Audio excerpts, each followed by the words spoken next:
Oregon almost made it into that top tier of this next group of batch of teams. They're the one that I can't really find a lot of faults in. I really can't. I like Oregon a lot. I wanted to move them up into that top obvious group, and I just didn't. And I think that the reason is because of my confidence in Washington. Actually, the tough nature of the Pac-12. I don't know if the Pac-12 can get two teams into the playoff. And so that's the reason why they're not in the top tier. It's nothing to do with Oregon, because I love Oregon. I already told you that on Monday.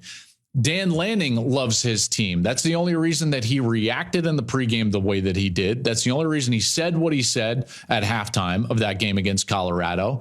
The trailer that they put out, the video of showing Colorado talk trash, they housed that team. That was a message to the rest of the country. And Dan Lanning's message, although maybe subliminal, was the fact that, like, I believe in this team. I believe this team on the top tier. I believe this team is an above the line team. And that should tell all of us something, because Dan Lanning knows exactly what it looks like. He helped build Georgia, which is the standard in college football. That, to me, speaks volumes about what happened on Saturday.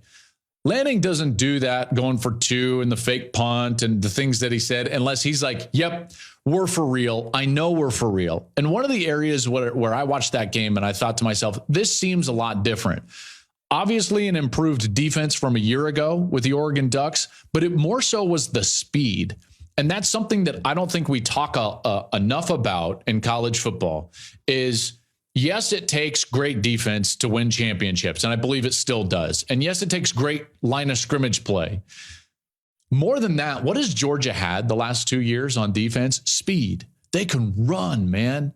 They tackle really well.